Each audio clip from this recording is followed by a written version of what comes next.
The other day I was watching a documentary called The Brilliant Bronte Sisters, hosted by Sheila Hancock. It was then that I found out that a Portuguese artist called Paula Rego created a set of lithographies based on Jane Eyre in 2002. Rego is particularly known for her paintings and prints based on storybooks. And then after some research I found out that there were books with the illustrations. There is a very expensive limited edition, and there is this little book here which is much more affordable and has surprisingly great quality. These were both great surprises.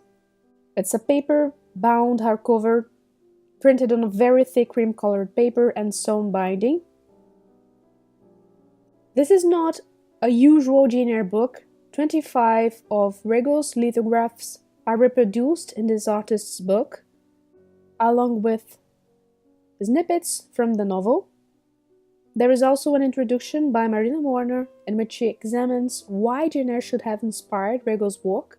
Recently I read on the internet that Rego's pictures were chosen by the British Post Office to commemorate the 150th anniversary of death of Charlotte Bronte. A set of 6 stamps was issued by the Royal Mail in February 2005.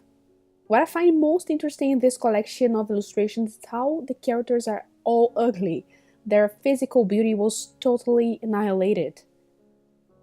I will quote an article which explains that Rego reproduces the psychological drama in the book through subjective distortions of scale, cruel expressiveness of gestures and frown, and disturbingly stark contrasts of light and welling shadows. Again and again in the story, Jane Eyre is closed in a small, confined space, sometimes most terribly against her will, sometimes secluded of her own accord. In an early piece of powerful scene setting, she is locked in the dark chamber where John Ray died and is so terrified by the dead man's presence that she has a fit.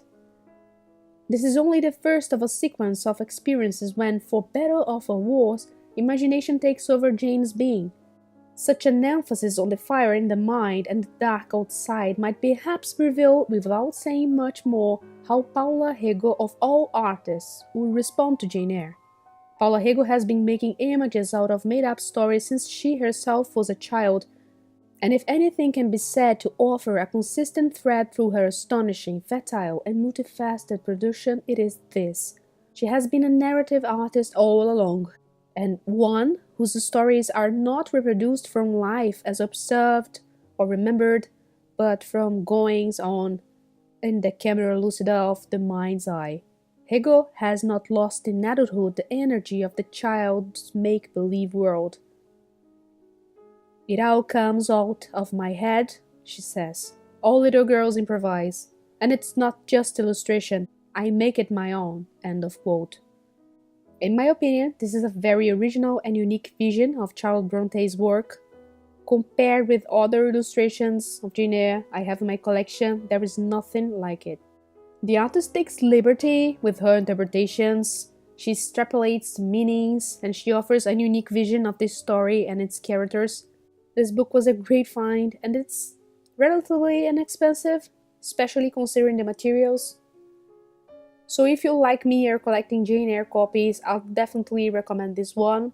There is also an very interesting paper called Creative Misreadings, Paula Rego's Jane Eyre by Lauren Perry. I'll put the link in the description. And don't forget to like this video if you have enjoyed it.